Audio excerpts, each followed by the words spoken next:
여러분 안녕하십니까? सभी को जय मसीह की। 성경을 펴놓고 मैं बहुत धन्यवादी हूँ कि बाइबल को खोलकर परमेश्वर की आवाज़ में सुन पाता हूँ।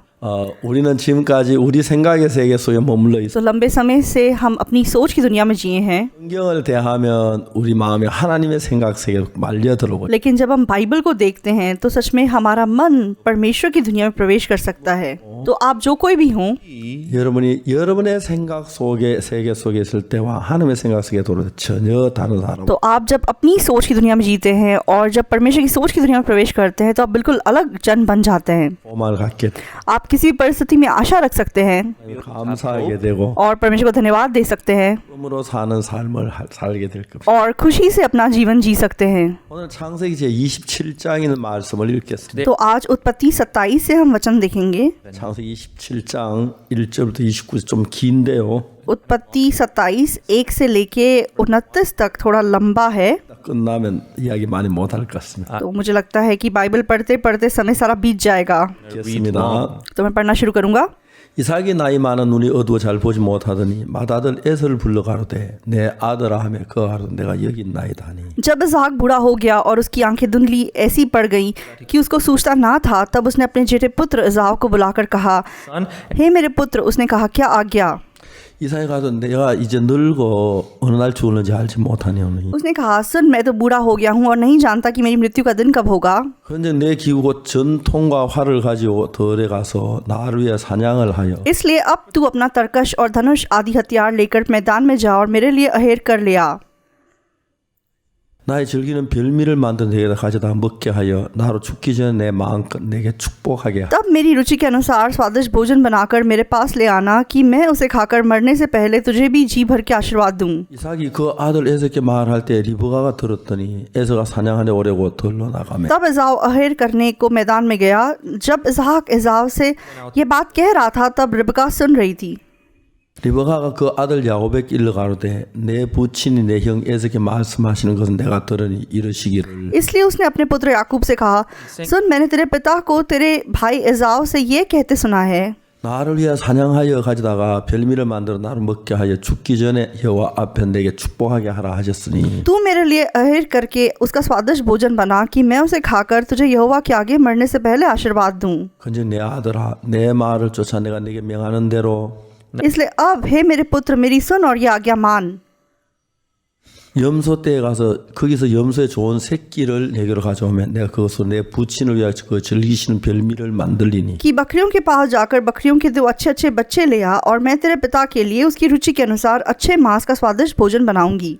내가 그것을 가져 내 부친 곁으로 걸어 죽으시기 전에 내게 축복하기 위하여 잡수시게 하라. तब तू उसको अपने पिता के पास ले जाना कि वह उसे खाकर मरने से पहले तुझको आशीर्वाद दे। 야곱이 그 모친 리브가에게 이르되 내 형 에서는 털 사람 난 매끈매끈한 사람. याकूब ने अपनी माता रिबका से कहा, सुन, मेरा भाई इसाव तो रोंवार पुरुष है और मैं रोमहीन पुरुष हूँ। 아버지께 나를 만지실진데 내가 아버지께 속이는 자로 베일지라 복은 고사하고 저주를 받을까 하나이다. कदाचित मेरा पिता मुझे टटोलने लगे तो मैं उसकी दृष्टि में ठग ठहरूंगा और आशीष के बदले शाप ही कमाऊंगा। 어미가 그의 길은 내 아들아 너의 저주는 내게로 돌리리니 내 말만 쫓고 가서 가져오라. उसकी माता ने उसे कहा, हे मेरे पुत्र, शाप तुझ पर नहीं मुझी पर पड़े, तू केवल मेरी सुन और जाकर वे बच्चे मेरे पास ले आ। 그 가서 치하여 어미에게 가져왔더니 그가 그 아비 즐기는 별미를 만들었더라. तब याकूब जाकर उनको अपनी माता के पास ले आया और माता ने उसके पिता की रुचि के अनुसार स्वादिष्ट भोजन बना दिया। 집안 자기 처소에는 맏아들 에서의 좋은 의복을 치하여 작은 아들 야곱에게 입히고. तब रिबका ने अपने पहलौटे पुत्र इसाव के सुंदर वस्त्र जो उसके पास घर में थे लेकर अपने छोटे पुत्र याकूब को पहना दिए। 또 염소 새끼의 가죽으로 그 손과 목에 매끈매끈한 곳을 꾸미고. और बकरियों के बच्चों की खालों को उसके हाथों में और उसके चिकने गले में लपेट दिया। 그 만든 별미와 떡을 자기 아들 야곱의 수면에 주음에. और वह स्वादिष्ट भोजन और अपनी बनाई हुई रोटी भी अपने पुत्र याकूब के हाथ में दे दी। 야곱이 아버지께 나아가서 내 아버지하고 부른데 가로되 내가 여기 있노라 내 아들 내가 누구냐. 18 तब वह अपने पिता के पास गया और कहा, हे मेरे पिता। उसने कहा, क्या बात है, हे मेरे पुत्र, तू कौन है? 나는 아버지의 맏아들 에서로소이다. 아버지께서 내게 명하신 대로 내가 하였사오니 청컨대 일어나 앉아서 내가 사냥한 고기를 잡수시고 아버지 마음껏 내게 축복하소서. याकूब ने अपने पिता से कहा, मैं तेरा जेठा पुत्र इसाव हूँ, मैंने तेरी आज्ञा के अनुसार किया है, इसलिए उठ और बैठकर मेरे अहेर के मांस में से खा कि तू जी भर के मुझे आशीर्वाद दे। 이삭이 그 아들에게 이르되 내 아들은 내가 어떻게 이같이 속히 잡았느냐. 그가 가로되 아버지 하나님 여호와께 나로 순적이 만나게 하셨습니다. इसाक ने अपने पुत्र से कहा, हे मेरे पुत्र, क्या कारण है कि वह तुझे इतनी जल्दी मिल गया? उसने उत्तर दिया, तेरे परमेश्वर यहोवा ने उसको मेरे सामने कर दिया। 이삭이 야곱에게 이르되 내 아들아 가까이 오라. 내가 과연 내 아들 에서인지 아닌지 내가 너를 만지려 하노. फिर इसाक ने याकूब से कहा, हे मेरे पुत्र निकट आ, मैं तुझे टटोल कर जानूं कि तू सचमुच मेरा पुत्र एसाव है कि नहीं। 야곱이 그 아비 이삭에게 가까이 가니 이삭이 만지며 가로되 음성은 야곱의 음성이나 손은 에서의 손이로다 하며 तब याकूब अपने पिता इसाक के निकट गया और उसने उसको टटोल कर कहा, बोल तो याकूब का सा है, पर हाथ एसाव ही के से जान पड़ते हैं। 손이 형 에서 손같이 털이 있으므로 너희 분변치 못하고 축복하였다. और उसने उसको नहीं पहचाना क्योंकि उसके हाथ उसके भाई के से रोंआर थे, अतः उसने उसको आशीर्वाद दिया। 이삭이가 내가 참 내 아들 에서냐? 그가 대답해 그러하나이. और उसने पूछा, क्या तू सचमुच मेरा पुत्र एसाव है? उसने कहा, हाँ मैं हूँ। 이삭이 가서 내게로 가져오라. 내 아들 사냥 고기를 먹고 내가 마음껏 내게 축복하리라. 야곱이 그에게로 가져가며 그가 먹고 또 포도주를 가져가며 그가 마시고. तब उसने कहा, भोजन को मेरे निकट ले आ कि मैं अपने पुत्र के अहेर के मांस में से खाकर तुझे जी से आशीर्वाद दूं। तब वह उसको उसके निकट ले आया और उसने खाया, और वह उसके पास दाखमधु भी लाया और उसने पिया। 이르되 내 아들 가까이 와 내게 입 맞추라. तब उसके पिता इसाक ने उससे कहा, हे मेरे पुत्र निकट आकर मुझे चूम। 그가 가까이가 그에게 입 맞추니 그 아비가 그 옷의 향취를 맡고 그에게 축복하여 가로되 내 아들의 향취는 여호와의 복 주신 밭의 향. उसने निकट जाकर उसको चूमा और उसने उसके वस्त्रों का सुगंध पाकर उसको यह आशीर्वाद दिया, देख मेरे पुत्र की सुगंध जो ऐसे खेत की सी है जिस पर यहोवा ने आशीष दी। ओ 이슬과 땅의 기름짐이며 풍성한 곡식과 포도주로 내게 주시기를 원합니다. परमेश्वर तुझे आकाश से ओस और भूमि की उत्तम से उत्तम उपज और बहुत सा अनाज और नया दाखमधु दे। 만민 너를 섬기고 열국이 내게 굴복하리니 내가 형제들에게 주가 되고 내 어미의 알들이 내게 굴복하면 내게 저주한 저주를 받고 내게 축복한 자 복을 받기를 원하노라. राज्य राज के लोग तेरे अधीन हो और देश देश के लोग तुझे दंडवत करें। तू अपने भाइयों का स्वामी हो और तेरी माता के पुत्र तुझे दंडवत करें। जो तुझे शाप दें वे आप ही शापित हों, और जो तुझे आशीर्वाद दें वे आशीष पाएं। 여기까지 읽었어요. तो यहाँ तक पढ़ा, 시장 다 읽었으면 좋겠는데 तो मैं पूरा अध्याय असलियत में पढ़ना चाहता था, 길어서 좀 중간까지. लेकिन पूरा नहीं पढ़ सका, बीच में रोक दिया। 우리는 성경을 읽어보면은 성경에서 하나님이 우리에게 말씀하시고자 하는 뜻이 있습니다. तो जब हम बाइबल को पढ़ते हैं तो हम परमेश्वर की इच्छा को देख सकते हैं जो परमेश्वर हम तक पहुंचाना चाहता है। तो सबसे ज़रूरी बात क्या है? 하나님하고 우리하고 원래 생각이 다르기 때문에 तो मूल रूप से हमारी और परमेश्वर की सोच अलग है। 이 말씀을 통해서 하나님의 마음을 우리에게 보내서 우리 마음이 하나님의 마음과 같도록 하는 일을 하려고 하십니다. तो परमेश्वर अपना वचन हम तक पहुंचाता है और अपने मन को हमारे मन से एक करना चाहता है। 우리가 이제 생각을 해보면은 이제 시대라는 게 있는데 तो जब हम सोच के देखते हैं तो हर सदी अलग होती है। तो बाइबल के जो विद्वान है वो क्या कहते हैं? 은혜 시대가 있었다. वो कहते हैं कि एक व्यवस्था की सदी थी और एक अनुग्रह की सदी है। 율법 시대냐면 तो किसको हम व्यवस्था की सदी कहते हैं? 율법을 따라 사는 시대. तो व्यवस्था के अनुसार जब लोगों ने जीवन जिया उसे व्यवस्था की सदी कहते हैं। वो व्यवस्था के अधीन रह रहे थे और जब वो व्यवस्था को तोड़ते थे तो वो मार डाले जाते थे। 하나님이 인간들에게 처음에 십계명 율법을 주실 때에 तो परमेश्वर ने जब मनुष्य को सबसे पहले 10 आज्ञाएं व्यवस्था दी, 율법 십계명을 주신 이유는 아주 단순합니다. तो परमेश्वर ने 10 आज्ञाएं क्यों दी? उसका कारण बहुत सरल था। 율법을 다 잘 지키면 तो परमेश्वर ने कहा था कि अगर तुम मेरी सब आज्ञाओं का पालन करोगे तो मैं तुम्हें आशीष दूंगा 믿는다고 그랬어요. और तुम अनुग्रह पाओगे, 지키면 저주를 받는다고 그랬어요. लेकिन अगर तुम नहीं मानोगे तो तुम श्रापित होगे।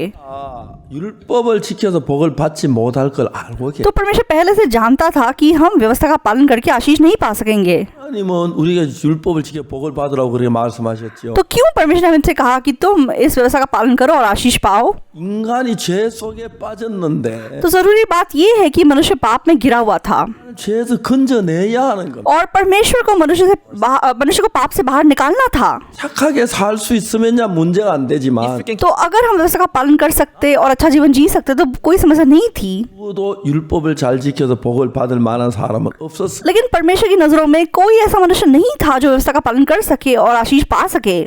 तो फिर क्यों परमेश्वर ने हमें व्यवस्था दी? 대답은 단순합니다. उसका आसान सा जवाब है, 지금 율법이 있어야 죄가 죄인인지 아닌지 그걸 깨닫게 되기 때문에 क्योंकि व्यवस्था के द्वारा ही हम पहचान सकते हैं कि हम पापी हैं या नहीं हैं। 죄인인 걸 깨우쳐 주려고 했습니다. तो परमेश्वर चाहता था कि हम पहचान सके कि हम पापी हैं। 잘 지켜 복을 받으라 그렇게 하지 않았습니다. तो इसीलिए परमेश्वर ने ये नहीं कहा कि ठीक है तुम व्यवस्था का पालन करो और तुम मतलब आशीष पाओ। 율법을 지키지 못할 거라고 죄인인 걸 아셨습니다. तो परमेश्वर पहले से जानता था कि मनुष्य इस व्यवस्था को नहीं मान सकता और वो सिर्फ पापी ही बन सकता है। 받는 게 아니고 इसलिए हम व्यवस्था का पालन करके सच में आशीष नहीं पा सकते। 복을 받도록 했다는 것입니다. इसलिए परमेश्वर ने ऐसा बनाया था कि हम सिर्फ यीशु मसीह के द्वारा आशीष पा सकें। 또 예수님이 오실 걸 예언으로 보여주시고 तो इसलिए परमेश्वर ने उत्पत्ति की किताब से भविष्यवाणी की है कि यीशु मसीह आएगा 죽으심으로 우리가 하나님의 복을 받도록 그렇게 하신 것입니다. और परमेश्वर ने ऐसा बना दिया था कि यीशु मसीह आएगा और हमारे पाप को धोएगा और तब हम आशीर्वाद पाएंगे। 지킬 수 있다면 तो मान लो अगर हम पूरे व्यवस्था का पालन कर सकते 이기 때문에 이거 तो फिर हम पापी ना होते। 너무 당연한 तो 거 हमारे लिए परमेश्वर का आशीर्वाद पाना बहुत स्वाभाविक था, 지킬 사람이 없어. लेकिन कोई ऐसा व्यक्ति नहीं था जो इस व्यवस्था का पालन कर सका। 로마서는 이야기합니다. तो व्यवस्था के बारे में रोमियो की किताब क्या कहती है? 율법이 말하는 바는 율법 아래 있는 자들에게 말하는 तो रोमियो की किताब में लिखा है कि व्यवस्था जो भी कहती है वो उनसे कहती है जो व्यवस्था के अधीन है। 아래 있다는 건 무엇입니까? तो व्यवस्था के अधीन होने का मतलब क्या है? 율법을 범한 사람들이 율법 아래 있다는 것입니다. तो जो लोग उस व्यवस्था को तोड़ चुके हैं वो उसके अधीन है। तो उदाहरण के लिए 말하지 말라. झूठ मत बोलो, 그 법이 왜 생겼어? तो क्यों ये नियम दिया गया? 거짓말했기 때문에 거짓말하지 말라는 법이 생겼어. क्योंकि लोगों ने झूठ बोला इसीलिए ये नियम बना कि झूठ मत बोलो। 아무도 거짓말하는 사람이 없다면 तो मान लो अगर दुनिया में कोई ऐसा ना होता जो झूठ बोलता, 말하는 법이 없었을 तो फिर ऐसा नियम क्यों होता, ऐसी आज्ञा क्यों होती कि झूठ मत बोलो, व्यभिचार मत करो?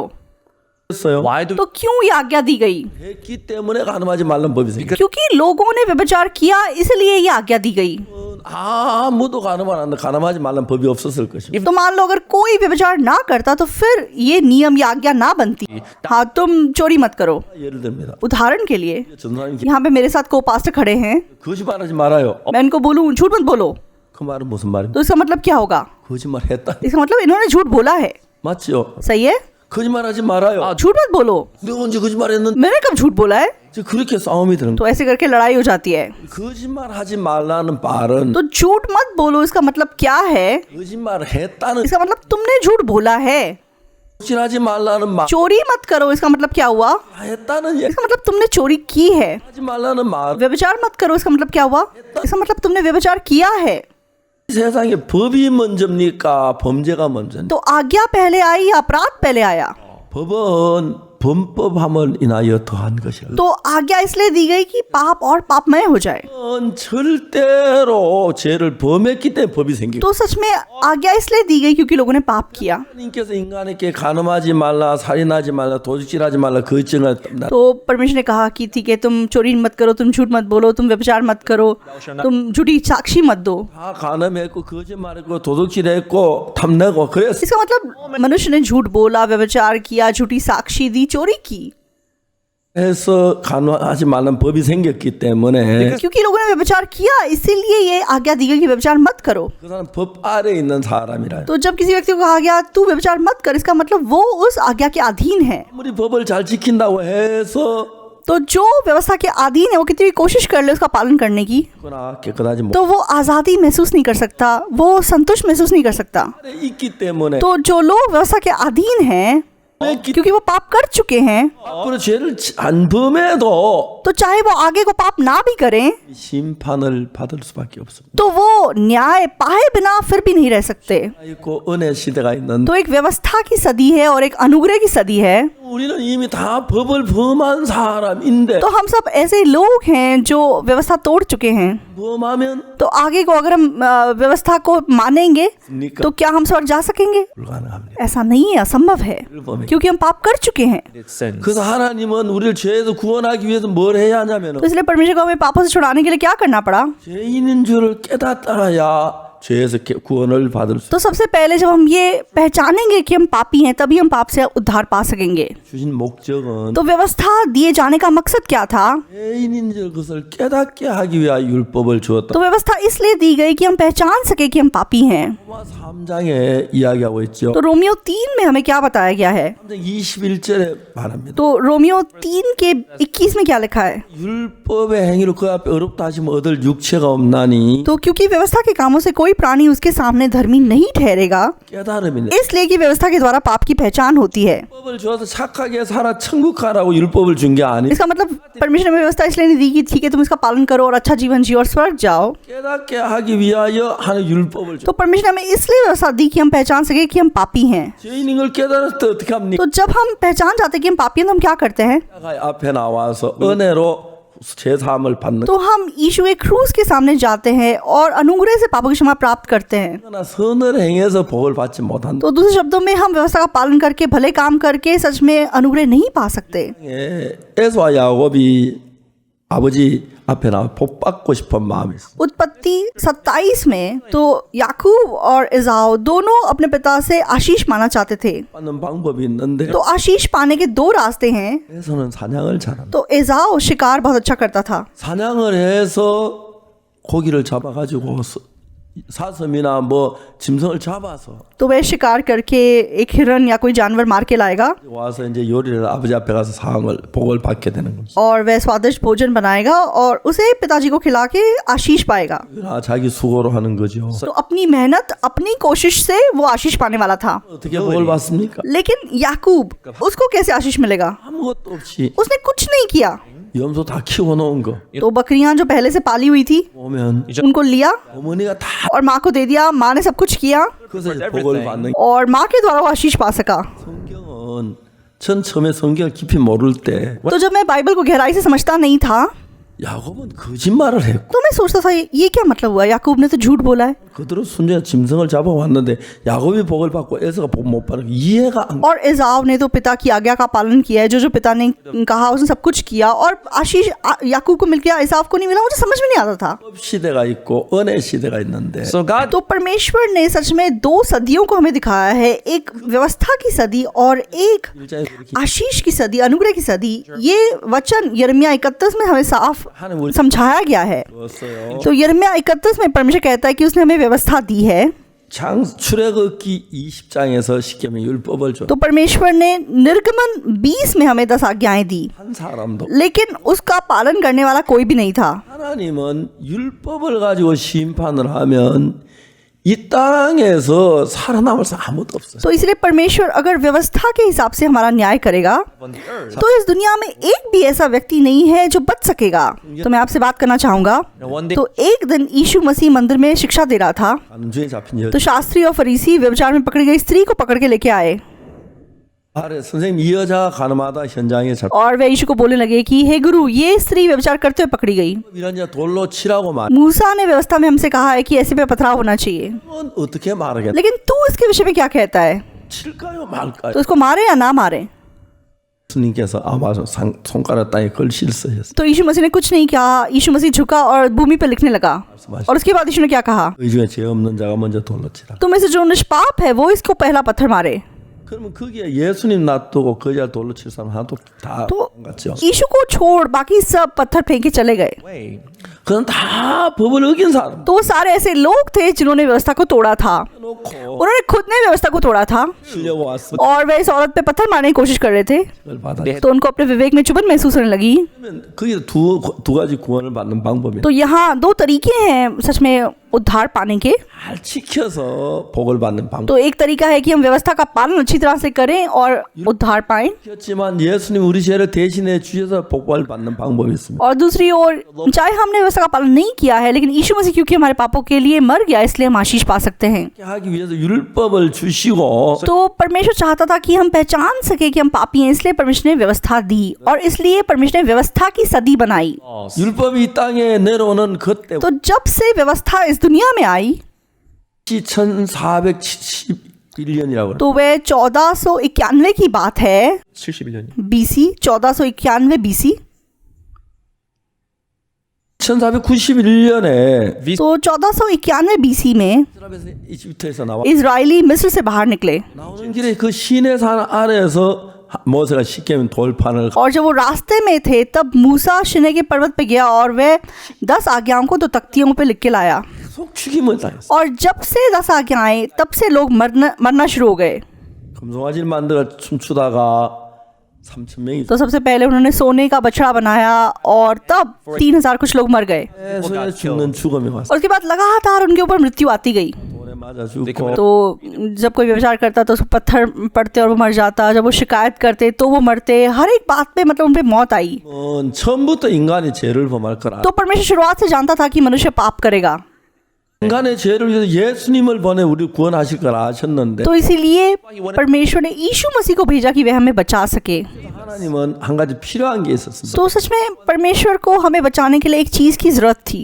있는 줄 알아야 구원을 받을 수 있기 때문에 तो जब हम ये पहचानेंगे कि हम पापी हैं तभी हम पाप से उद्धार पा सकेंगे 위한 목적으로 하나님 율법을 주었어요. इसलिए हमें पाप की पहचान कराने के लिए परमेश्वर को हमें व्यवस्था देनी पड़ी 율법이 말하는 거, 율법 아래 있는 거 자들에게 말하는 거. तो व्यवस्था जो भी कहती है वह उनसे कहती है जो वो व्यवस्था के अधीन है 율법 아래는 말한 것이 모든 입을 막고 하나님의 심판 아래 있게 하랴. ताकि सबका मुंह बंद हो सके और सब परमेश्वर के न्याय के अधीन हो सके 자, 이제 뭐냐면 율법 외에 하나님의 한 의가 나타났어. लेकिन अब परमेश्वर की एक दूसरी धार्मिकता प्रकट है 율법은 우리가 죄인 걸 깨닫게 하기 위하여 율법을 줬고 तो व्यवस्था हमें इसलिए दी गई कि हम पहचान सके कि हम पापी हैं 죄인 걸 깨달았으면 율법을 아무리 잘 지켜도 복을 받을 수 없기 때문에 तो एक बार जब हम पहचान जाते हैं कि हम पापी हैं उसके बाद हम कितनी भी कोशिश कर ले उस व्यवस्था का पालन करने की हम उसके द्वारा आशीष नहीं पा सकते 그래서 죄 사함을 받는 길을 하나님 만드시 इसलिए परमेश्वर ने हमारे लिए एक नया रास्ता खोला कि हम यीशु मसीह के सामने जाएं और उसके अनुग्रह से हम पाप की क्षमा प्राप्त कर सकें 잘 지키면 복을 받을 줄로 착각 लेकिन लोग गलत फहमी रखते हैं कि वे व्यवस्था का पालन करके आशीष पा सकते हैं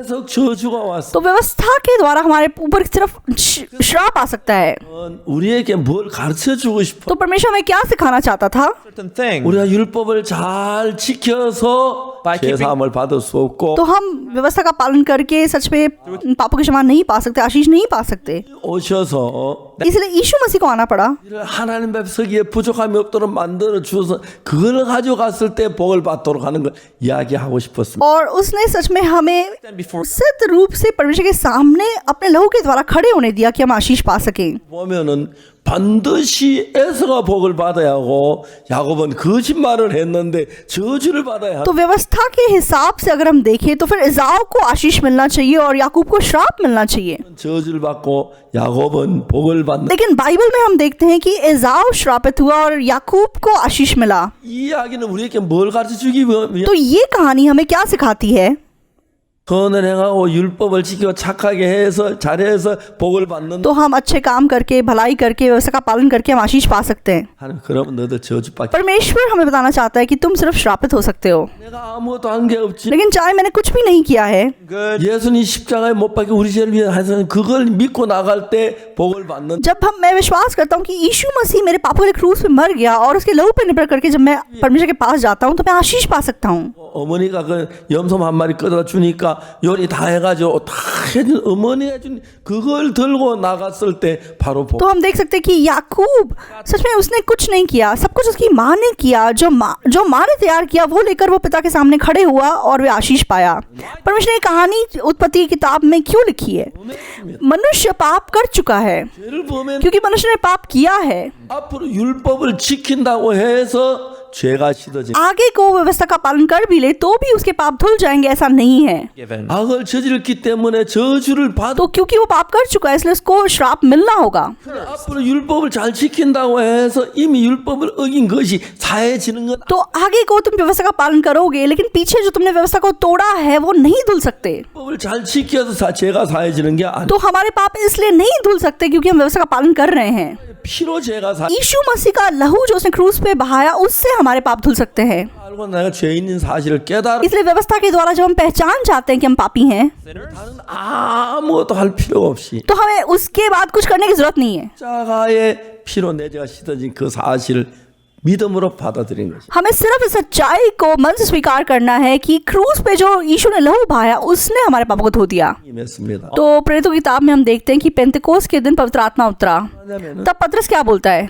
회개하고 मन फिराओ, 죄 사함을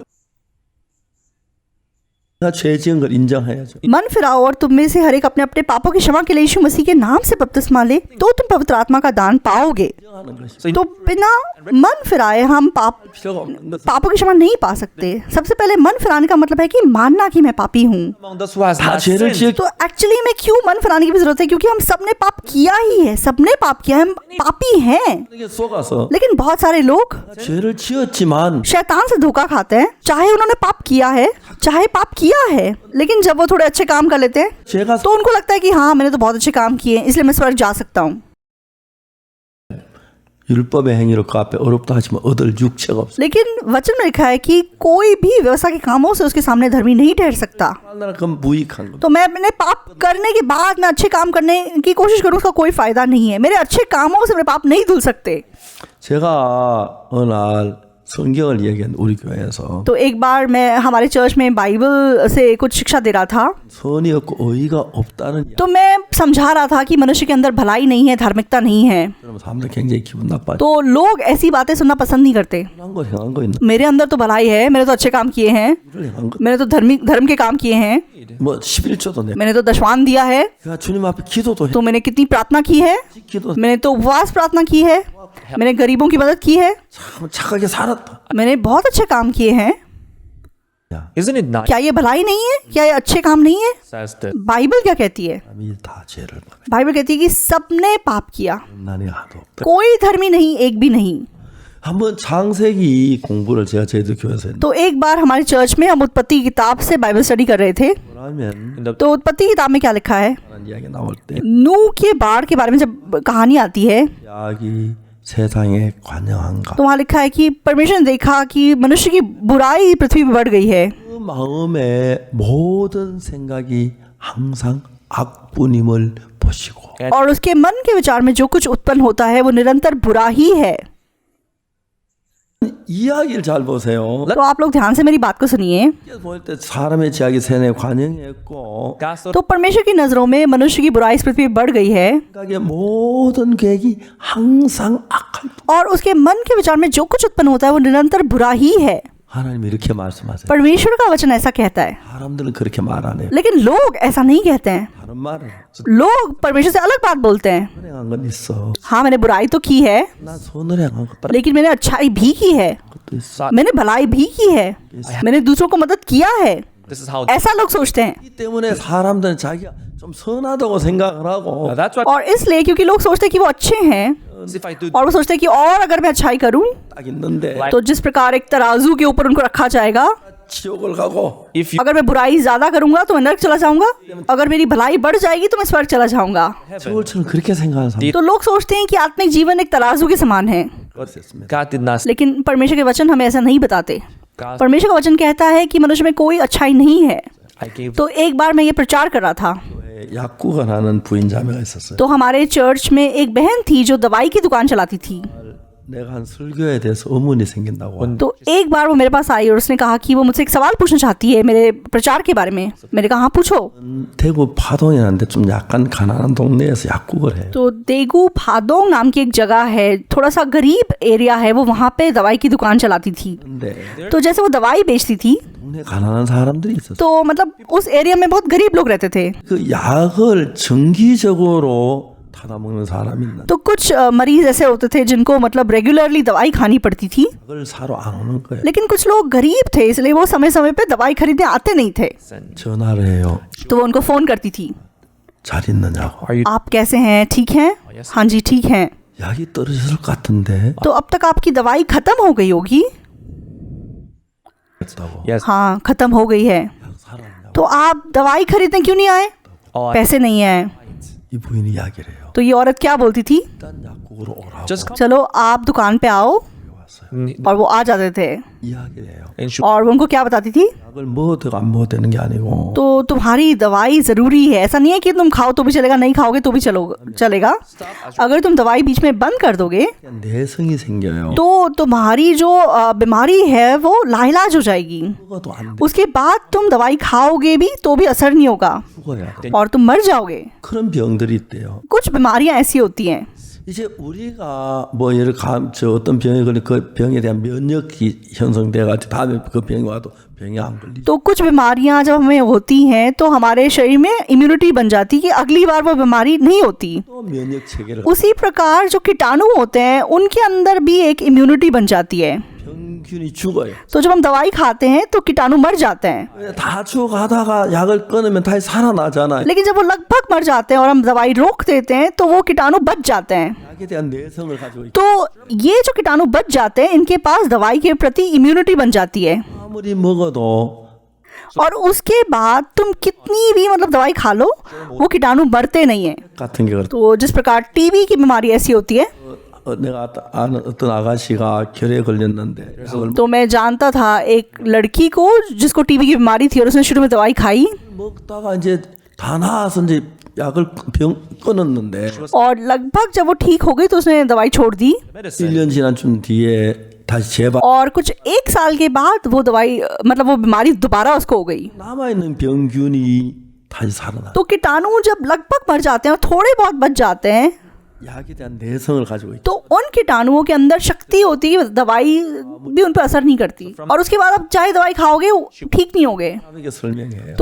तो ये औरत भी लोगों को ये बात समझाती थी, and this lady would say, 아 그런데 미안하고 약이 लेकिन मरीज बोलते थे कि माफ़ी चाहता हूँ लेकिन हमारे पास पैसे नहीं है दवाई खरीदने के। अरे तुम्हें दवाई खानी ज़रूरी है, नहीं खाओगे तो मर जाओगे। 일단 약을 가져가서 먹어라. तो ऐसा करो, तुम दवाई ले जाओ और खा लो, 돈이 되면 갖다 다. जब तुम्हारे पास पैसे होंगे तुम पैसे लाके मुझे दे देना। 했을 때 사람들이 약값을 다시 가져오는 분이 다 가져오지 않아요. तो जब वो ऐसा करती थी, ऐसा नहीं है कि सब मरीज बाद में उसे लाके पैसे देते थे। कुछ लोग हाँ ठीक है बाद में पैसे मिल गए तो आके दे देंगे, 약을 가져갔지만은 돈이 없으니까 못 가. लेकिन कुछ लोग दवाई ले जाते थे लेकिन उनके पास पैसे नहीं होते थे इसलिए वो नहीं दे पाते थे। 약값을 못 받을 각오를 하고 इसीलिए मतलब वो दवाई देते हुए जानती है कि पैसे नहीं मिलेंगे लेकिन फिर भी वो दे देती थी। 저한테 그 부인이 이야기했어요. तो वो औरत मुझसे सवाल पूछने लगी, 착한 거 아닙니다. पास्टर क्या ये अच्छा काम नहीं है? 내가 그 환자 죽을 것 같아 내가 돈 들여가 약 사가지고 공짜로 줬는데 तो मैंने मुफ्त में उन मरीजों को दवाई दी कि वो मर ना जाए, अपने आप पैसे खर्च करके दी। हाँ मुझे कुछ मरीजों से पैसे मिले 못 갚는. लेकिन लगभग क्योंकि वो गरीब होते हैं उनसे मुझे पैसे नहीं मिलते हैं, तो क्या ये अच्छा काम नहीं है? it's a good thing. 근데 이야기를 했어요. तो मैंने उससे बताया, 자매님 그렇게 생각했어요. बहन आप ऐसा सोच सकती हैं 성경은 뭐라고? लेकिन बाइबल हमें क्या बताती है? 성경에는 The Bible बाइबल में 인간 속에 선한 것이 하나도 तो मनुष्य के अंदर कुछ भलाई नहीं है, 하지 않다. मनुष्य भला नहीं है। 그 선한 거 아니에요? तो क्या ये भलाई नहीं है? 내가 설명. मैंने उसे समझाया।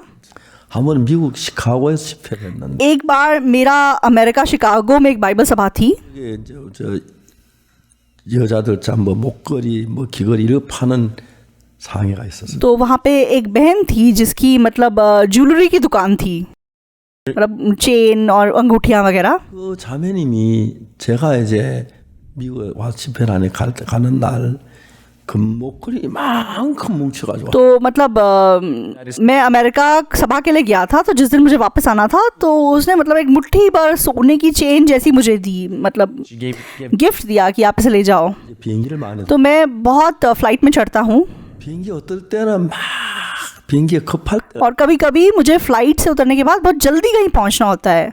कभी कभी जब फ्लाइट डिले हो जाती है catch. तो और मतलब मेरी सभा शुरू होने वाली है, 내가 막 그 수속을 막 입국을 해서 तो मतलब प्लेन से उतरने के बाद इमिग्रेशन वगैरह से गुजरना पड़ता है, चेक से गुजरना पड़ता है। 그 공항에 걸릴 इसलिए आपके पास अगर कोई ऐसा सामान हो जो कि एयरपोर्ट वाले पकड़ लें तो समस्या हो जाती है, टाइम बर्बाद होता है। 비행기 타고 다닐 때 항상 내가 내 가방을 챙겨서 그 뭐 엑스레이 걸리거나 걸릴 거에서 다 버리고 저 두고 그냥 가요.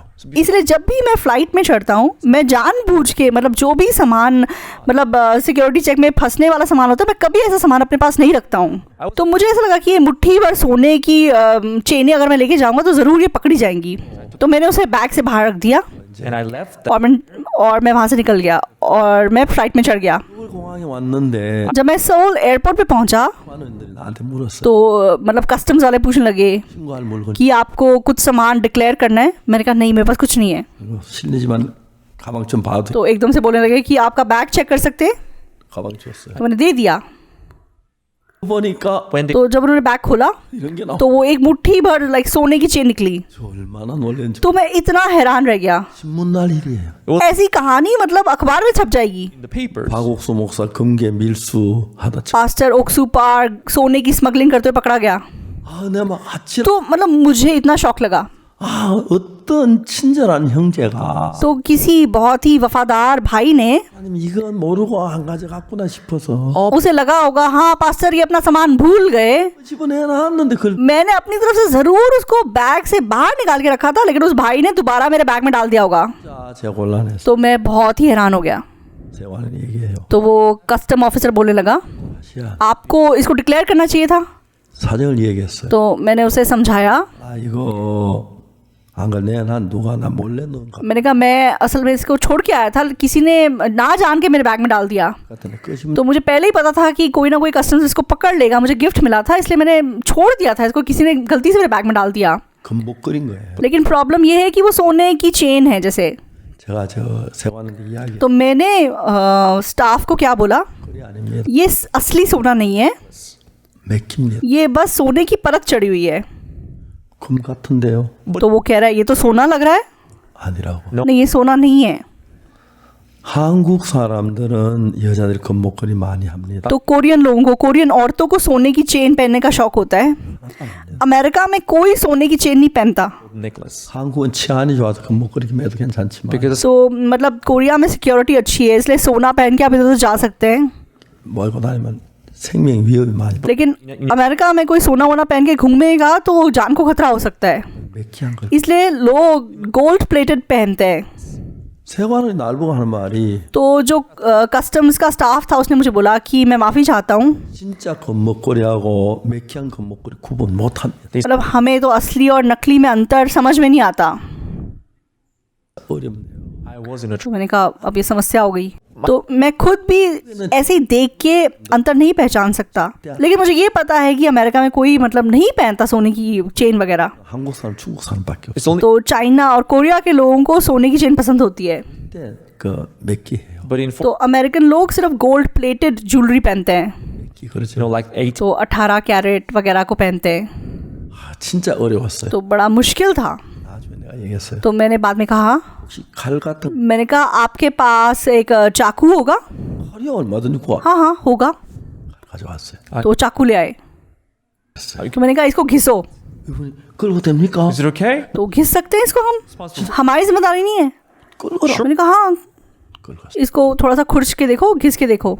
शुरू शुरू में तो सोने जैसा कुछ निकला, 좀 들어가니까 लेकिन जब वो घिसते रहे 다른 새가 나오고 अंदर कुछ और ही निकल के आया। 그건 금목걸이가 아니었어요. तो वो सोना नहीं था, 그런 새에다 금을 맥기한. तो वो कोई और मतलब मेटल था जिसके ऊपर सोना चढ़ाया गया था। 내가 그 부인한테 그 इ야기를 했어요. तो मैंने उस औरत को ये बताया 진짜 금목걸이는 जो असली सोना होता है, 지는 Pure. सोना मतलब असली सोने की अंगूठी होगी या चेन होगी, उसको तुम कितना भी घिस लो, कितना भी खुरच लो, और लगातार सोना ही निकलेगा। 진짜 금반지는 तो असली जो सोने की अंगूठी होती है 가도 금이 나와요. 금반지. उसको तुम अंदर तक काटते जाओ, अंदर तक सोना निकलेगा। 는 금이지만 लेकिन जो बाहरी रूप से सोना है, 들어가면은 But when you अंदर जाके 나면 그건 금이 कोई और पेटल है तो फिर वो सोने की अंगूठी नहीं है, but that's in the gold coated. वो नकली है। 반을 하나 만들었습니다. तो मैंने एक नया शब्द बनाया, 끼한 선이라고. सोने की परत चढ़ा भलाई का काम। क्यों? 내가 진짜 선한 마음을 계속 날이 가고 세월이 가도 계속 선한 마음이 있으면 तो इंसान के अंदर अगर सचमुच में भलाई होती तो निरंतर उसके अंदर से भलाई उत्पन्न होनी चाहिए थी। 여러분 한때 선한 लेकिन आप लोग कभी कभी भले काम करते हो, 한때 정직한 कभी कभी आप बहुत सच्चाई से काम करते हो, कभी कभी आप बहुत पवित्र जीवन जीते हो, 지금 사랑할 कभी कभी आप बहुत प्यार करते हो, 그래 여러분 변 लेकिन वो बदल जाता है। सही है, Right? 그렇죠. सही है।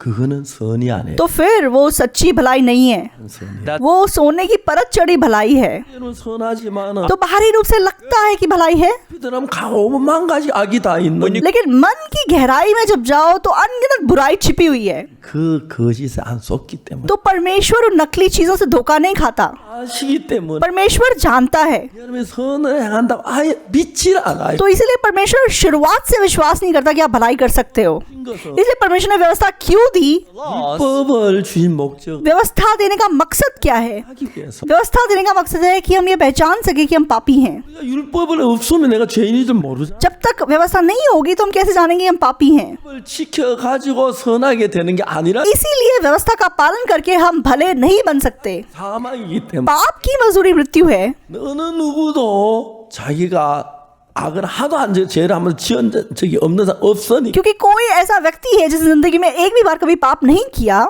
इसलिए हम सिर्फ नाश हो सकते हैं, श्रापित हो सकते हैं। 멸망을 안 받는 바다. तो चाहे हम भले काम करें भी तो भी हमें श्राप मिलना है। 그래서 뭐냐? लेकिन जरूरी बात क्या है? 예수님이 오신 건 우리를 죄의 벌을 대신 받기 위해서 오신 यीशु मसीह इस दुनिया में क्यों आया? वह हमारे पापों की सजा को पाने के लिए आया। हाँ, हमने पाप किया है। 까지 한 사람 किसी ने 10 किए हैं, किसी ने 5 किए हैं, किसी ने 1000 किए हैं, किसी ने 10,000 किए हैं, 수없이 많은 죄를 तो अनगिनत हमने पाप किए हैं। 근데 그 중에 लेकिन उनमें से 두 가지가 2 चीजें हैं। 내가 착한 일을 해서 복을 받는 사람이 तो एक तरफ ऐसे लोग हैं जो भले काम करके आशीष पाने की कोशिश करते हैं, 때문에 लेकिन दूसरी ओर ऐसे लोग हैं जो जानते हैं कि मैं भला नहीं हूँ, 복을 받는 사람. इसीलिए मुझे यीशु मसीह का अनुग्रह चाहिए आशीष पाने के लिए। 17장이 तो उत्पत्ति 27 की कहानी, 신실하게 사냥을 해서 요리를 해서 아버지 집에 가서 복을 받겠다. मैं सच्चाई से वफादारी से अहेर करूंगा, स्वादिष्ट भोजन बनाऊंगा और आशीष पाऊंगा, 예, 생각이야. वो एसाव की सोच थी। 야곱은 뭐냐? 나는 이제 정말 참 선을 못 하기 때문에 याकूब क्या जानता था? हाँ, मैं भलाई नहीं कर सकता, 어머니가 나를 아버지 앞에 갈 수 있도록 모든 걸 해줬기 때문에 क्योंकि माँ ने सब कुछ तैयार किया है कि मैं पिता के सामने जा सकूं। वह उसको लेकर चला गया। 성경 읽으면 이게 이 말씀 이해가 안 가. तो शुरुआत में मुझे बाइबल में वचन समझ में नहीं आता था, 내 기준으로 보면은 तो मेरे स्तर के हिसाब से 야곱이 복을 받아야 에서가 복을 받아야 अरे याकूब को नहीं, एसाव को आशीष मिलना चाहिए। 그대로 충실하게 사냥을 해서 तो उसने सच्चाई से वफादारी से पिता की बात को माना, अहेर किया और भोजन बनाया और पिता के सामने लेके गया। 사냥하는 게 쉽습니까? तो अहेर करना आसान है? 안 쉽습니다. आसान नहीं है। 쏘았는데 तो उसने तीर चलाने पड़ेंगे। 궁둥이 활 맞으면 तो मान लो कि एक हिरन के मतलब पीठ पे तीर लगेगा तो भी वो भागते रहेंगे, 못 도망가죠. तो ज्यादा तेज तो नहीं भाग सकेंगे। 한 고개를 넘고 내가 또 가고 막 लेकिन फिर भी मतलब पहाड़ों को पार करेंगे, उनके पीछे भागना पड़ेगा, बहुत मुश्किल है। 3km 산 꼭대기 뛰어다니다가 푹 하고 쓰러져 버려. तो 2-3 किलोमीटर वो हिरन तीर खाने के बाद भी भागता रहेगा, तो उसके पीछे भागना पड़ेगा और तब वो गिरेगा। 무게가 100kg 넘는 और मान लो एक हिरन को अगर आपने मारा है तो वो 100 किलो का होगा, 메고 말입니다. तो उसको अपनी पीठ पे उठाओ। 3km 산 꼭대기 그 내려온 것도 이만저만한 중노동이 아니에요. और पहाड़ी रास्ते पे 2 किलोमीटर 3 किलोमीटर चल के आओ, वो कोई छोटा मोटा काम नहीं है। 땀을 뻘뻘 흘리면서 아버지 말씀 순종하고 그렇게 했어요. तो उसने पसीना बहाया, कष्ट उठाया और पिता की आज्ञा का पालन किया। 문제는 लेकिन समस्या क्या है? 에서가 범죄를 안 했습니까? एसाव ने क्या कोई पाप नहीं किया? उसने पाप किया। 그렇기 때문에 그 순종했다고 해서 So because इसलिए that he क्योंकि उसने यहाँ पे आज्ञा मानी, सिर्फ उसी को नहीं देखा जाएगा क्योंकि उसने पाप भी किया है। 아버지 말씀 따라 살고 율법을 따라 지키고 웃기는 야. तो हमेशा हम आज्ञा को मान सकते हैं, पिता की आज्ञा को मान सकते हैं, ऐसे जी सकते हैं, वैसा का पालन कर सकते हैं। ये हंसी की बात है, ऐसा नहीं हो सकता क्योंकि सबने पाप किया है।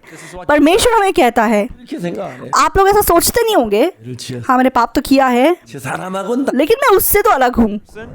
전요 옛날에 교회 다녔는데 तो पुराने जमाने में मतलब मैं चर्च जाता था, 저녁에 이제 친구들 모여 남의 참외밭. तो रात को हम दोस्त मिलके खरबूजे के खेत में जाते थे। neighbors, you know, 저는 다른 참외에서 따는 친구하고 달라. 예수 will 믿기. go to तो हम लोग चोरी करने जाते थे, लेकिन मैं अपने दोस्तों से अलग था। 참외 막 순 밟아버려. 참외 죽어버려. तो बाकी दोस्त मतलब वो बेल के ऊपर पैर रखते थे, बेल को रौंद देते थे, वो बेल मर जाती थी। 버려. 그래. और एक तोड़ते थे, मीठा नहीं होता था, फेंक देते थे, दूसरा तोड़ते थे, मीठा नहीं होता, फिर फेंक देते थे। 저는 한 번도 안 그래. मैंने ऐसे कभी नहीं किया। 들어갈 때 참마다 살살 기어 들어가. तो जब मैं खेत में जाता था बच बच के जाता था, बेल पे पैर नहीं रखता था।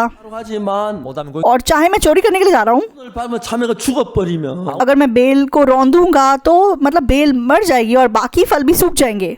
먹어 아니면 버리고 막 그런데 저는 안 그래. 냄새 맡아 익은 것만 한 2개 따가야 나와. और बाकी दोस्त मतलब जितने चाहेंगे तोड़ेंगे, थोड़े खाएंगे, थोड़े फेंक देंगे, लेकिन मैं पहले सूंघता था कि मीठा है या नहीं, तभी तोड़ता था। 한 도둑이야. तो मैं चाहे चोर था लेकिन बाकियों से बहुत भला चोर था। 그럼 내가 그 도둑이 아닙니다. तो फिर क्या मैं चोर नहीं हूँ? 죄가 아닙니다. क्या ये पाप नहीं है? 난 그렇게 생각. मैं ऐसा सोचता था। 나는 도둑질해도 너희들하고는 달라. हाँ मैंने चोरी तो की है लेकिन मैं तुमसे तो अलग हूँ। 닮았어. हाँ तुमने कितनी बेलें खराब की, तुमने कितने खरबूजे बर्बाद किए। 한 2개만 따. हाँ मैं तो बस गया 2 तोड़ के लेके आया। 착한 도둑이 तो मैं अच्छा चोर था।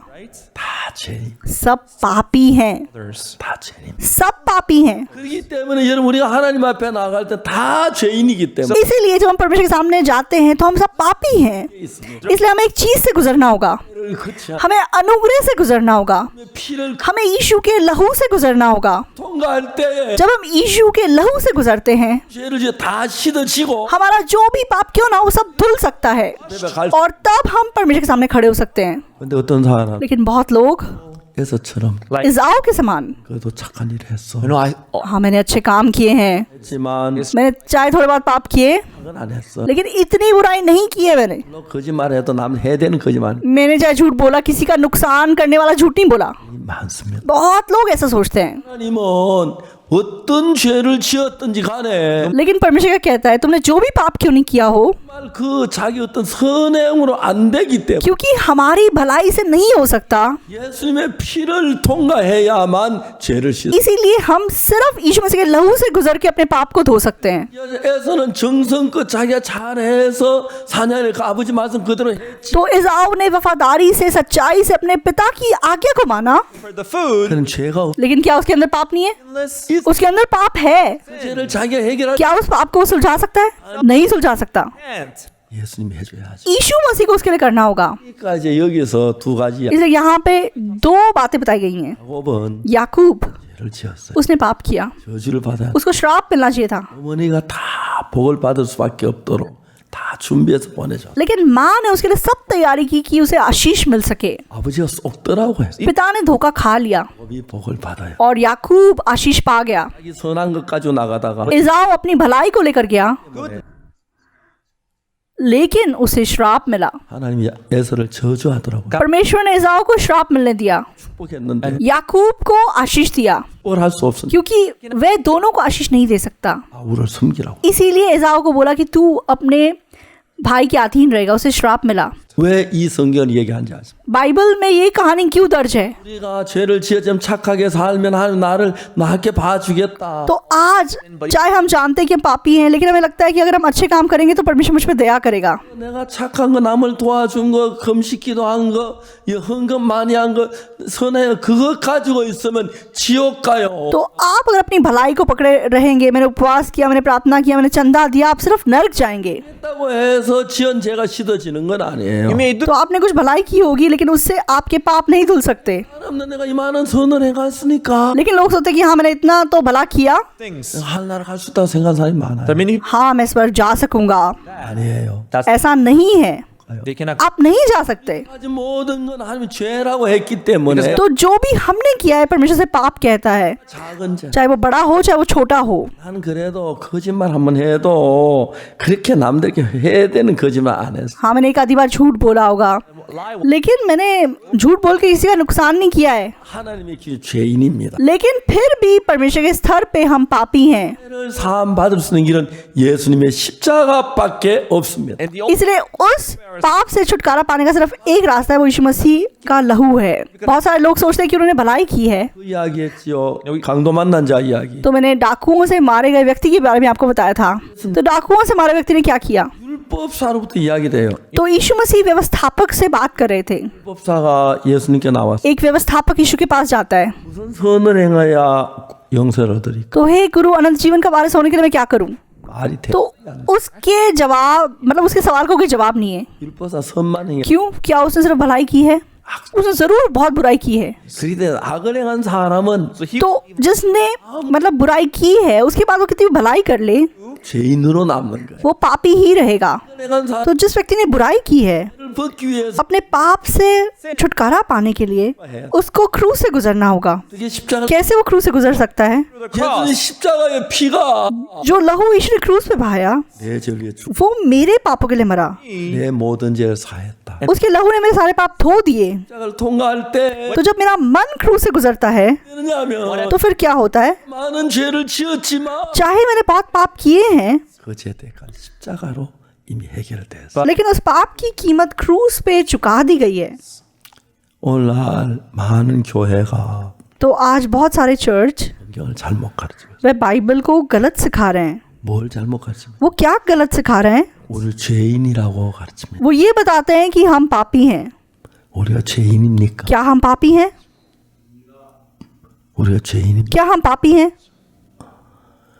만일에 여러분 우리가 죄인이라면 मान लो अगर हम पापी हैं 예수 십자가는 뭡니까? तो फिर यीशु का क्रूस क्या है? 허축었습니까? क्या यीशु की मृत्यु व्यर्थ थी? क्या उसकी मृत्यु ने हमारे पाप नहीं धोए?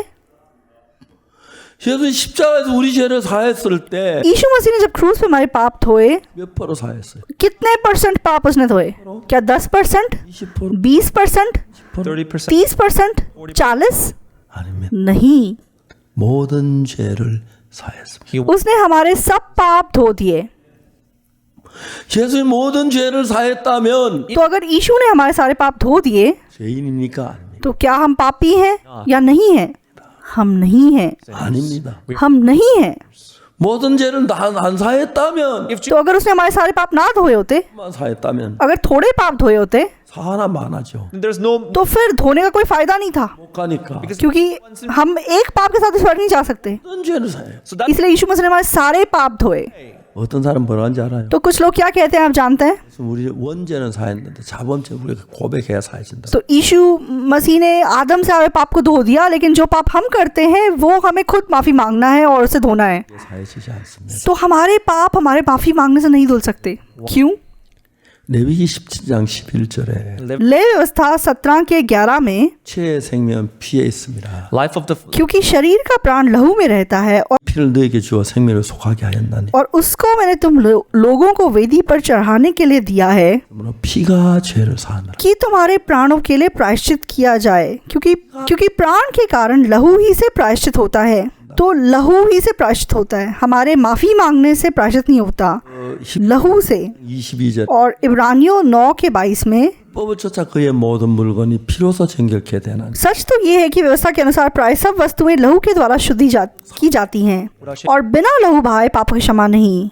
죄는 피가 흘려져야 사해지는 तो पाप तभी क्षमा हो सकता है जब लहू बहाया जाए। 그래서 예수님 십자가에 피를 흘리신 거죠. इसीलिए यीशु मसीह ने क्रूस पे लहू बहाया, 죄를 위하여 for our हमारे पापों के लिए shed उसने लहू बहाया 우리 죄를 완벽하게 씻으시고 और उसने हमारे पापों को सिद्ध रूप से धो दिया। 사람들은 속습니다. तो लोग धोखा खाते हैं, 생각에 죄의 기억이 난다. 죄인이라고 그럽니다. तो क्योंकि उनकी याद में उनके पाप बाकी हैं इसलिए वो कहते हैं कि वे पापी हैं। 안타까운 것이 तो बहुत ही दुख की बात क्या है? 찬송 불러요. तो वो गीत गाते हैं, 금이 나은 같이 없어질 보배로 속죄함 받은 것 아니요.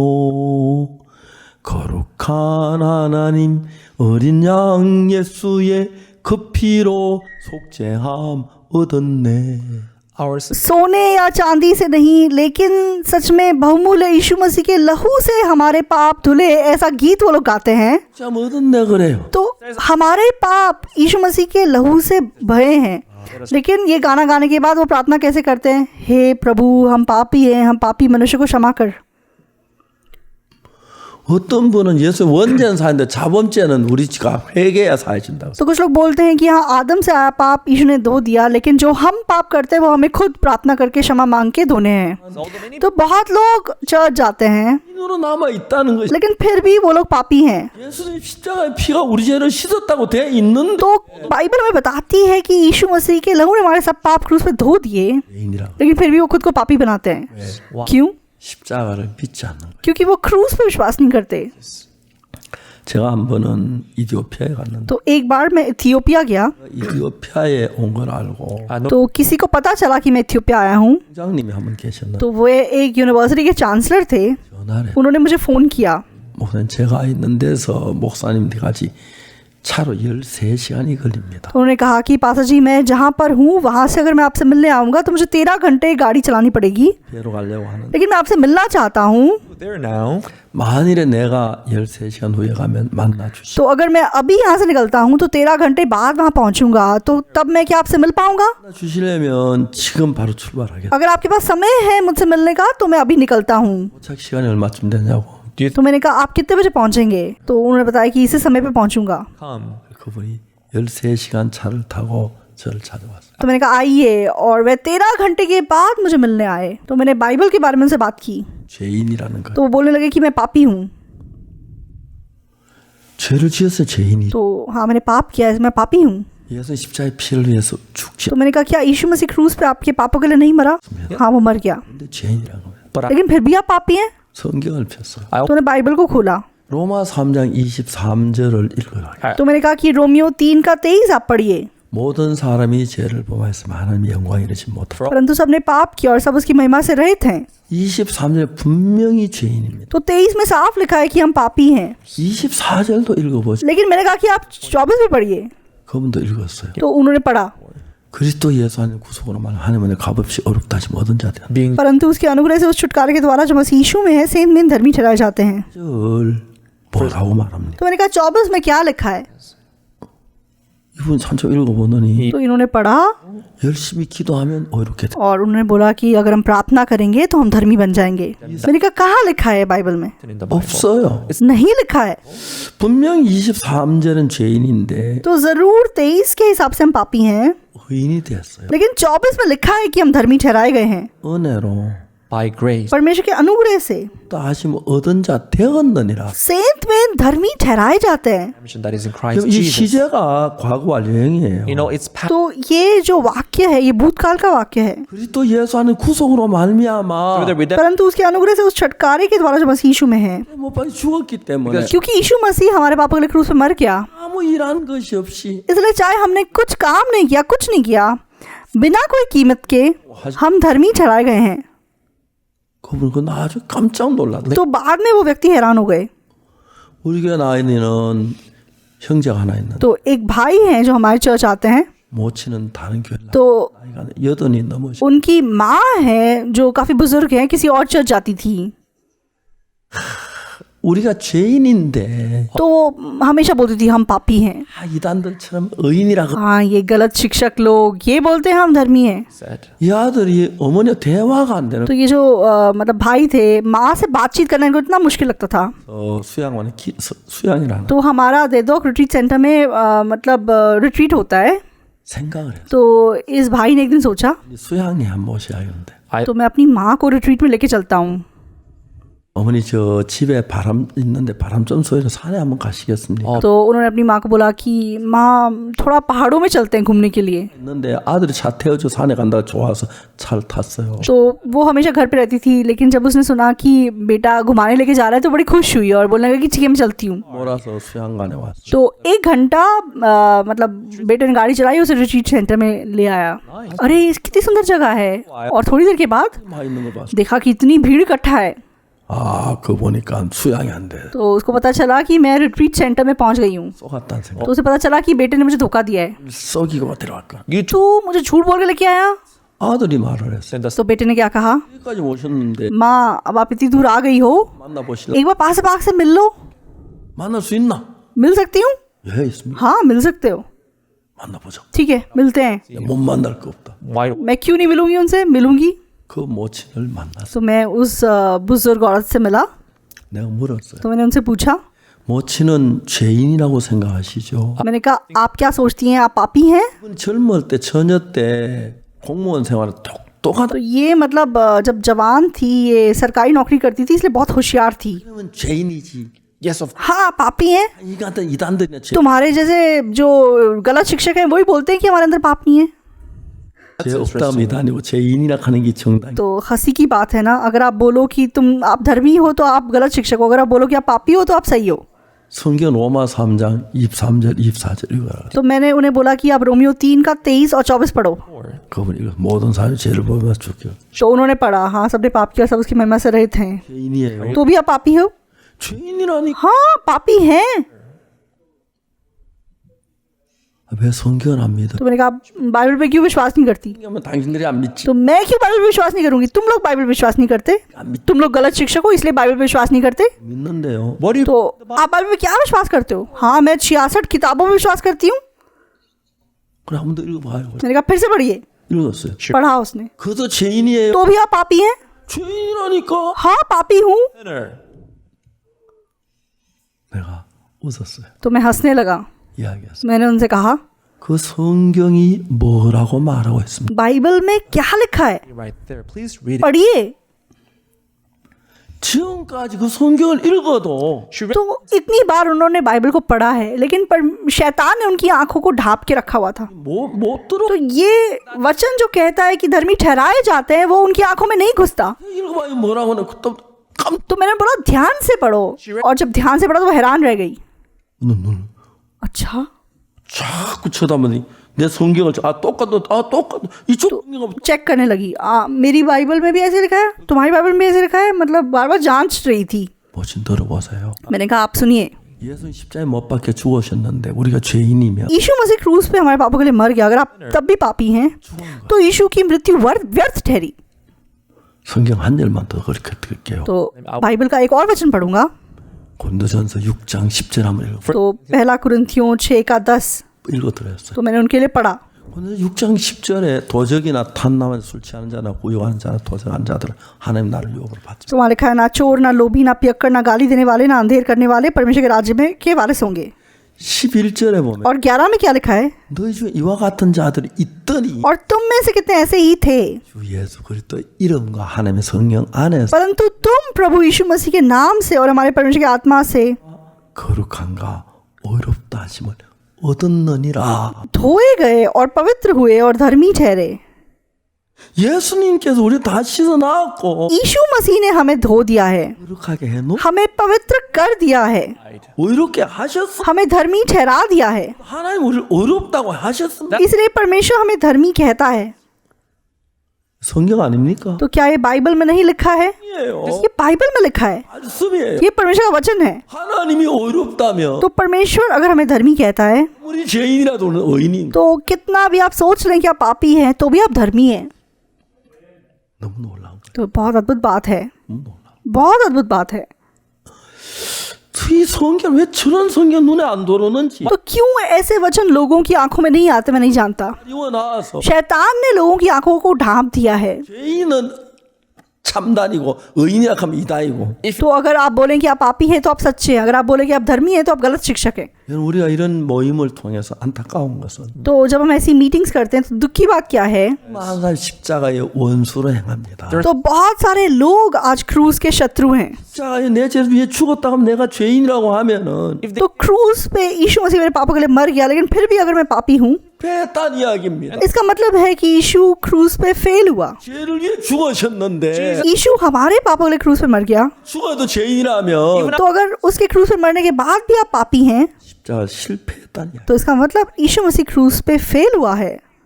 그것보다 더 큰 악은 없습니다. There's इससे बड़ी दुष्टता नहीं है बाइबल के अनुसार।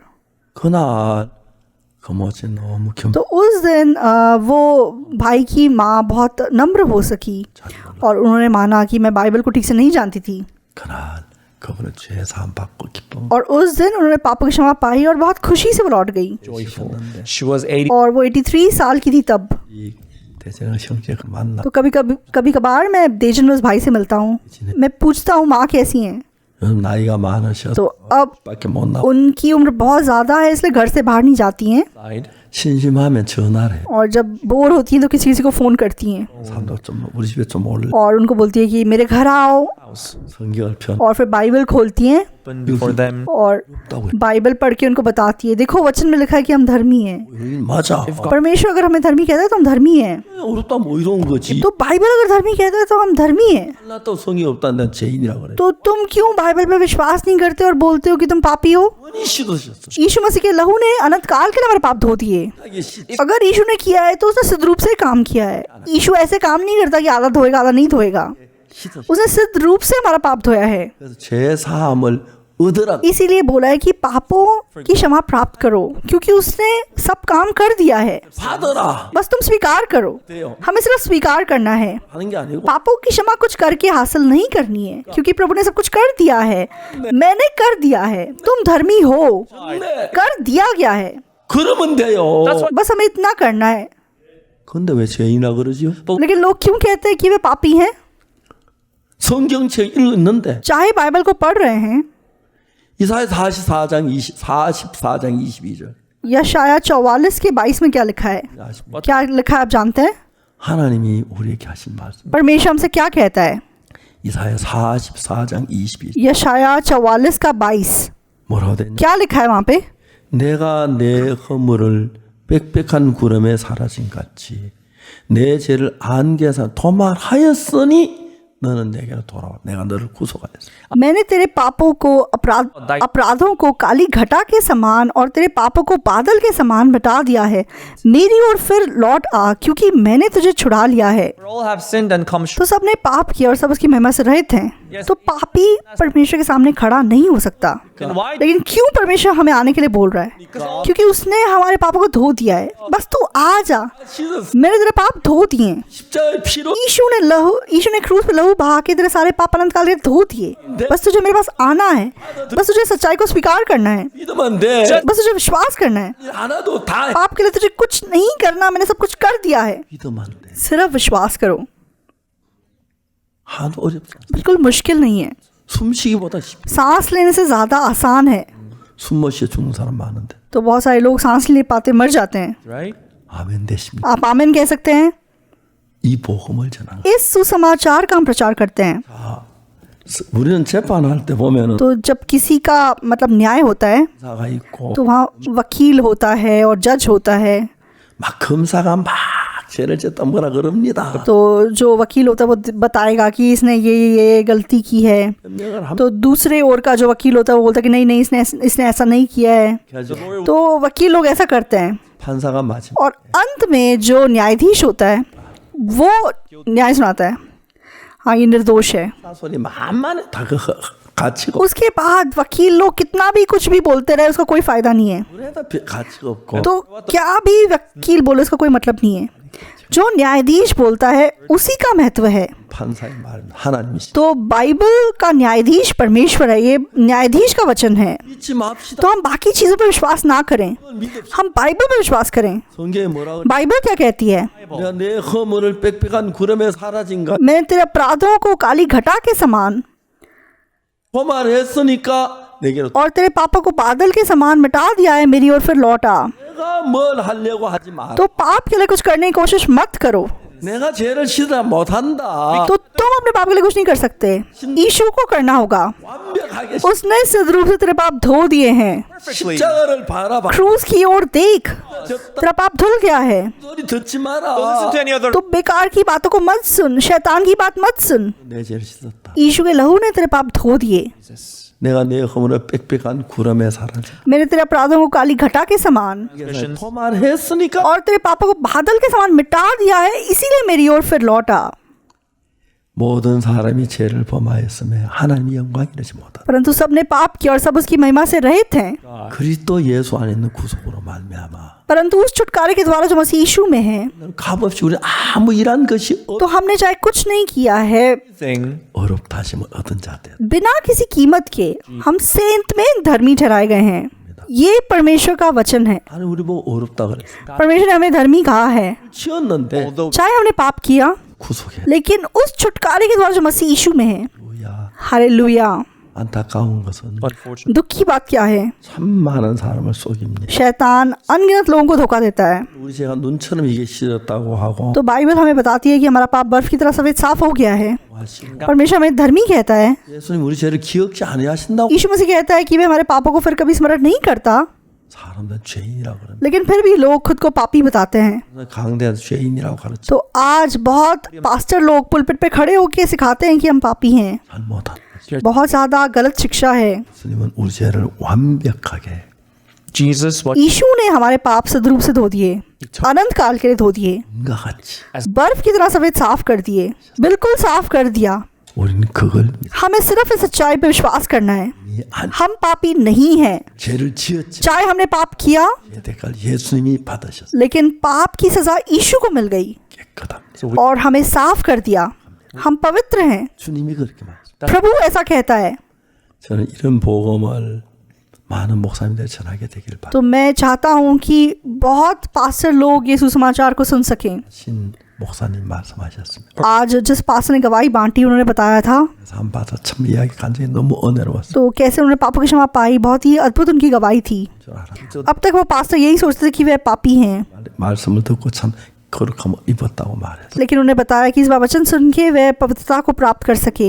말씀을 믿으십시오. आप लोग परमेश्वर के वचन पर विश्वास कीजिए। 죄인이라도 चाहे आप अपनी नज़रों में पापी हैं, 의롭다면 의로운 लेकिन परमेश्वर अगर आपको धर्मी कहता है तो आप धर्मी हैं। 죄를 지었지만 चाहे आपने पाप किया है, 씻었다면 씻었거리. परमेश्वर का कहता है कि वो धुल गए हैं तो वो धुल गए हैं। 하나님 이기지 마십시오. अपनी सोच से आप परमेश्वर जीतिए मत। परमेश्वर ऐसा कहता है 은천 कि हमारे पाप बर्फ की तरह सफेद साफ हो गए हैं। 놀랍지 않습니까? क्या ये बहुत अद्भुत बात नहीं है? 감사하지 क्या ये धन्यवादी बात नहीं है?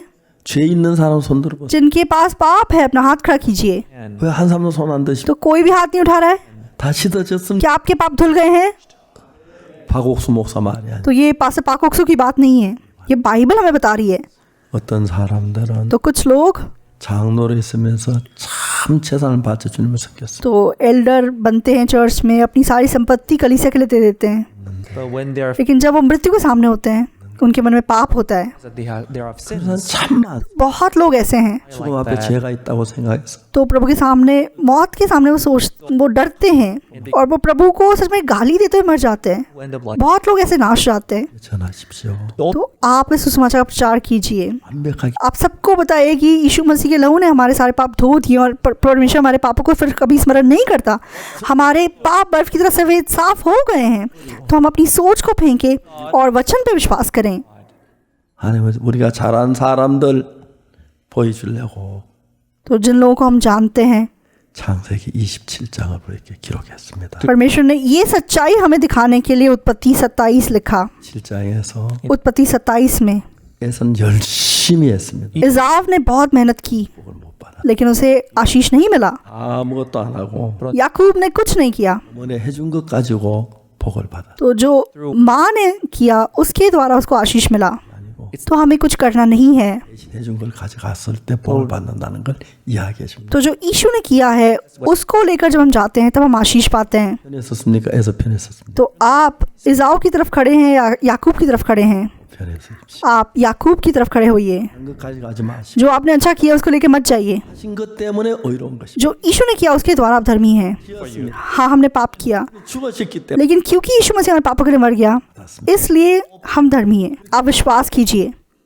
이번에 여러분 모두 आज आप सब, 목회자들 बहुत सारे पास्टर लोग, 이런 말 복음을 전합시다. आप आगे को ऐसा सुसमाचार प्रचार कीजिए। 저는 हमारे CLF में 세계 모든 목회자들이 पूरे दुनिया के पास्टर्स, 진리를 전해 हम चाहते हैं कि वे सच्चाई का प्रचार करें 많은 사람을 और बहुत लोगों को सच में नाश से बचाएं। परमेश्वर हमारी मदद करता है क्योंकि हम ये काम कर रहे हैं। इस सच्चाई पे विश्वास करने के बाद मैं परमेश्वर के आशीष को महसूस कर सका। 잘 몰라가지고 에서처럼 자기가 잘했으니까 복 받겠지. तो आज बहुत सारे लोग इज़ाव की तरह आशीष पाने की कोशिश कर रहे हैं। हाँ, मैंने गरीबों की मदद की, मैंने अच्छे काम किए इसलिए मुझे आशीष मिलेगा। हाँ, मैंने बहुत चंदा दिया इसलिए मुझे आशीष मिलेगा। ऐसा नहीं है। 피입니다. सिर्फ यीशु मसीह का लहू, 우리 죄를 씻습니다. उस लहू ने हमारे पाप धोए हैं। 내 죄를 못 씻다고 하면 तो अगर हम कहें कि यीशु के लहू ने हमारे पाप नहीं धोए, 하는 이야기 तो आप यीशु की निंदा कर रहे हैं। 씻었습니다. यीशु के लहू ने हमारे सब पाप धोए हैं। आप धोखा मत खाइए।